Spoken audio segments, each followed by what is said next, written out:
இப்போ மார்க்கெட்டிங் பண்ணுறீங்க, digital marketing பண்ணுறீங்க.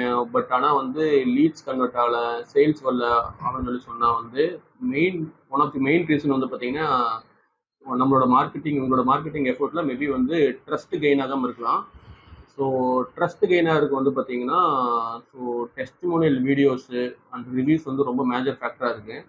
ஸோ எங்கெல்லாம் வந்து டெஸ்டிமோனியல் வீடியோஸ் கலெக்ட் பண்ணுற ரெக்கார்ட் பண்ணுறதுக்கான வாய்ப்பு இருக்கோ அங்கெல்லாம் வந்து டெஸ்டிமோனியல் வீடியோஸ் போடுங்க.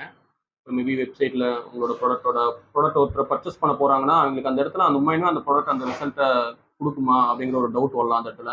ஸோ அந்த இடத்துல வந்து டெஸ்டிமோனியல் வீடியோஸ் நீங்கள் வைக்கலாம். ஸோ அது மட்டும் இல்லாமல் ரிவ்யூஸ் வந்து டெக்ஸ்ட் ரிவ்யூஸ் மேபி வந்து இப்போ கூகுள் மற்ற ஈவன் ஜஸ்டைல் இந்தியா மட்டும் இந்த இடத்துல கூட வந்து பார்த்தீங்கன்னா பர்ச்சேஸ் பண்ண அந்த ப்ராடக்ட் மேலே இன்ட்ரெஸ்ட் ஆகிட்டாங்க. ஈவன் அவங்களுக்கு ஒரு டவுட் இருக்குன்னா அந்த டவுட்டை வந்து பெட்டராக கிளாரிஃபை பண்ணுறது ரிவ்யூஸாக தான் இருக்கும். ஸோ அதனால் ரிவ்யூஸ் நம்ம ரொம்ப ஃபோக்கஸ் பண்ணலாம் நம்ம.